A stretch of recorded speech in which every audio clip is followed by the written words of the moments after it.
Details ഞാൻ അറിഞ്ഞിട്ടില്ല. അത് ഞാൻ മനസ്സിലാക്കിയിട്ടില്ല എന്താന്ന്. അത് തീരുമാനിച്ചിട്ടില്ല. എവിടെയാ ബാലകൃഷ്ണൻ്റെ ICയുടെ അവൈലബിലിറ്റിയും കൂടെ നോക്കണമല്ലോ. സിറ്റിക്കും കൂടെ ഇതിലൊരു പ്രധാനപ്പെട്ട പ്രശ്നം എന്ന് പറയുന്നത് നമ്മുടെ IC ബാലകൃഷ്ണനോ ND ഒക്കെ പണം കൈപ്പറ്റുമെന്നുള്ള ആരോപണമാണല്ലോ പ്രധാനമായിട്ട് വരുന്നത്. അതിനെക്കുറിച്ചുള്ള കാര്യങ്ങൾ നമ്മൾ അന്വേഷിക്കുമോ അതോ ഈ കുടുംബത്തിന്റെ ബാധ്യത അത്തരം കാര്യങ്ങളാണ് എന്തൊക്കെയാണ് അന്വേഷിക്കുമ്പോൾ അതിൻ്റെ അകത്ത് ഈ പറഞ്ഞ കാര്യങ്ങളെല്ലാം വരും. കഴിഞ്ഞ തവണ താങ്കൾ ഇതിന്റെ സമിതിയിലുണ്ടായിരുന്ന ആളാണല്ലോ, അപ്പോൾ അതിനകത്തുള്ള ആ ഫൈൻഡിങ് വന്നിട്ടുള്ളതാണല്ലോ ഓൾറെഡി. അല്ല, അതങ്ങനെ ഒരു കൺക്ലൂസീവ് ഫൈൻഡിങ് അല്ല. അത് ഇതും രണ്ട് കേസാണ്. റിലേഷൻ ഉണ്ടാവും, കണക്ഷൻ ഉണ്ടാവും എന്നോർത്ത് കൃത്യമായിട്ട് ഇതല്ല, ഈ വിഷയം മാത്രമല്ല. കുറേ കൂടെ പറഞ്ഞു താങ്കൾ ഈ കേസിൽ നേരത്തെ ഇടപെട്ട ആളാണ്, ഇതിനകത്ത് ചില കാര്യങ്ങൾ ചെയ്യാൻ നിർദ്ദേശിച്ചിരുന്നു. എന്തൊക്കെയാണ് അന്ന് സുധാകരൻ പറഞ്ഞിരുന്നത്? എന്തൊക്കെ കാര്യങ്ങൾ? അതായത് ഈ ബാങ്ക് സഹകരണ മേഖലയിലെ നിയമനങ്ങളും പ്രശ്നങ്ങളുമായി ബന്ധപ്പെട്ടുണ്ടായിരുന്ന പരാതികൾ നേരത്തെ ഉണ്ടായിരുന്നു. അത്തരം പരാതികളിൽ ന്യായയുക്തമായ തീരുമാനം എടുക്കണമെന്നാണ് KPC പ്രസിഡന്റ് നിർദ്ദേശിച്ചത്. ഈ അന്വേഷണം നടക്കുമ്പോൾ സ്വാഭാവികമായിട്ടും IC ബാലകൃഷ്ണനെയും അതോടൊപ്പം DCC പ്രസിഡന്റ് മാറ്റി നിർത്തിക്കൊണ്ടുള്ള അന്വേഷണമാണ് നടക്കുക. മാറ്റി നിർത്തൽ അത് KPCC ആണ് തീരുമാനിക്കേണ്ടത്. IC ബാലകൃഷ്ണൻ മാറ്റി നിർത്തിയാൽ അന്വേഷണത്തിൽ അദ്ദേഹം നിരപരാധിയാൻ തെളിയിച്ചാൽ അദ്ദേഹത്തിന് ആ സ്ഥാനം നമുക്ക് കൊടുക്കാൻ വേണ്ടി കഴിയില്ലല്ലോ. ഈ കുടുംബം പറയുന്നത് നീതി കിട്ടിയിട്ടില്ല എന്നുള്ളതാണ് കുടുംബം പറയുന്നത്. ഇപ്പോഴും അതിനെക്കുറിച്ച് എന്താ നിങ്ങളുടെ നിലപാട്? അത് പരിശോധിക്കേണ്ട വിഷയമാണ്. കുടുംബത്തിൻ്റെ പരാതികളും പരിഭവങ്ങളും വളരെ ഗൗരവത്തിലാണ് കേരളത്തിലെ കോൺഗ്രസ് നേതൃത്വം വീക്ഷിക്കുന്നത്. മരണത്തിന് പിന്നാലെ ഒരു നേതാക്കളും തങ്ങളുടെ വീട്ടിലേക്ക് വന്നിട്ടില്ല എന്നാണ്. സ്വാഭാവികമായിട്ടും നേരത്തെ പറഞ്ഞ പോലെ തന്നെ മുമ്പ് ഈ ആരോപണ വിധേയനായിട്ടുള്ള NM വിജയനെ നേരിട്ട് അറിയാവുന്ന ഒരാൾ കൂടിയാണ്. സ്വാഭാവികമായിട്ടും മരണത്തിന് ശേഷം വീട്ടിലേക്ക് ആരും വന്നിട്ടില്ല എന്നുള്ള പരാതി പറയുന്നു, ആരും വിളിച്ചില്ല എന്ന പരാതി പറയുന്നു. ഗൗരവമായിട്ട് തന്നെയല്ലേ കാണുന്നത്? അതൊരു പോരായ്മയായിട്ട് തന്നെ വീക്ഷിക്കാം. അങ്ങനെ തന്നെയാണ് കാണുന്നത്.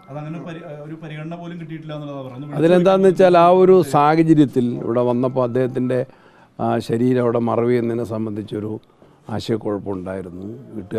വീട്ടുകാർക്ക് തന്നെ ചില പരാതികളുണ്ടെന്നുള്ളതൊരു നിൽക്കുമ്പം അങ്ങോട്ട് പോകുന്നതിനെക്കുറിച്ചുള്ള ഒരു സന്ദേഹം വന്നു എന്നുള്ളൊരു യാഥാർത്ഥ്യമാണ്.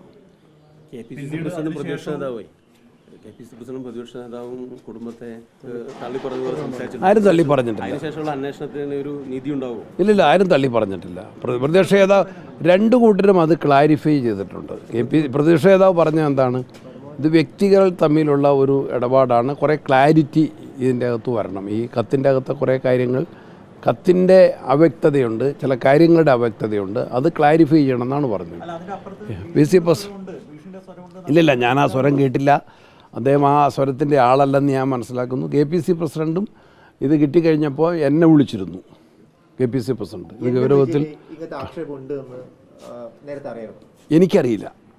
ഞാൻ പറഞ്ഞിട്ടുള്ള ഈ കഴിഞ്ഞ ജനുവരി മാസം 19 ഇവിടെ ഞാൻ കൂടി പങ്കെടുത്ത ഒരു മീറ്റിങ്ങിൽ വിജയനാണ് ബത്തേരി മുനിസിപ്പാലിറ്റിയിലെ വാർഡ് വിഭജനത്തിൻ്റെ കാര്യങ്ങളുടെ ഡീറ്റെയിൽ ആയിട്ട് അവതരിപ്പിച്ചത്. ആ സമയത്ത് അദ്ദേഹം യോഗത്തിലോ യോഗാനന്തരം ഞങ്ങൾ ആരുമായിട്ടോ എന്തെങ്കിലും പേഴ്സണലായിട്ടൊരു ഗ്രീവൻസ് ഉള്ളതായിട്ട് പറഞ്ഞില്ല. ഈ അർബൻ ബാങ്ക് വിഷയം വന്നതാണല്ലോ, സ്വാഭാവികമായിട്ട് അതിനകത്ത് ഈ പണം ഇടപാടുകൾ സംബന്ധിച്ച കാര്യങ്ങളൊക്കെ നേരത്തെ വന്നതല്ലേ, അതിലെല്ലാം വിജയം ഉണ്ടായിരുന്നില്ല അതിനകത്ത്? ഇല്ല, അതിലില്ല. അങ്ങനെ പരാതി ഒന്നും ഇല്ല, അങ്ങനത്തെ ഒരു പണം സംബന്ധിച്ചിട്ടുള്ള ആക്ഷേപങ്ങളാണ്.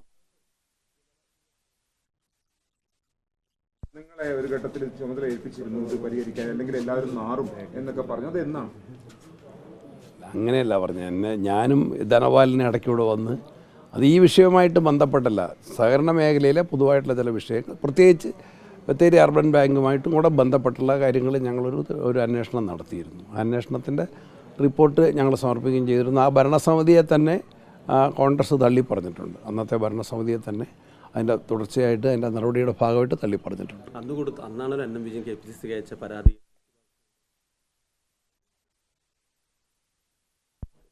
ഈ പരാതി ഇത് മരണത്തിന് ശേഷമാണ് ഈ പരാതി കിട്ടിയത്. 2021 കൊടുത്തൊരു പരാതി. ഇല്ല, I am not aware of it.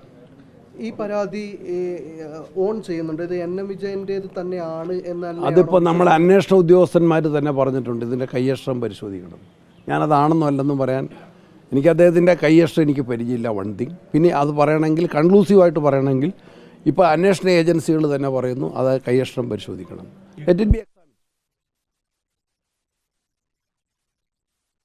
നീതി പുലർത്താൻ പരമാവധി ഞങ്ങൾ പരിശ്രമിക്കും. ഇത് മുൻകൂട്ടി IC ബാലകൃഷ്ണനെ സംരക്ഷിച്ചുകൊണ്ട് നേതാക്കൾ പ്രസ്താവന ഇറക്കിയ ശേഷം ഇങ്ങനെ ഒരു അന്വേഷണം നടത്തി കഴിഞ്ഞാൽ ഇത് പ്രഹസനമാകുമെന്നുള്ളൊരു തരത്തിലുള്ള ആക്ഷേപമുണ്ട്. അല്ല, IC ബാലകൃഷ്ണനെതിരെ ഇല്ലാത്ത ആക്ഷേപങ്ങൾ വന്നാൽ അതിനെ സംബന്ധിച്ച് ഞങ്ങൾ പ്രതികരിക്കാൻ ബാധ്യസ്ഥരാണ്. IC തന്നെയാണ് SP ക്ക് പരാതി കൊടുത്തത്. ഐ സിക്കെതിരെ ബേസ്ലെസ് ആയിട്ടുള്ള ആരോപണങ്ങൾ ഒരു എഗ്രിമെൻറ്റിൽ പേരുണ്ടെന്ന് പറഞ്ഞിട്ട് അദ്ദേഹം ഒപ്പിടാത്തൊരു എഗ്രിമെൻറ്റ്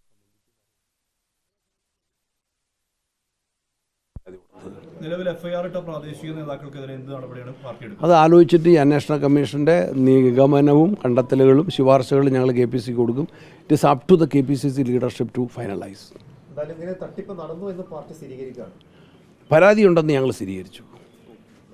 ഈ വിജിലൻസിന്റെയും പോലീസിന്റെയും അന്വേഷണത്തെ സ്വാഗതം ചെയ്യുക തന്നെയാണോ? അന്വേഷണത്തെ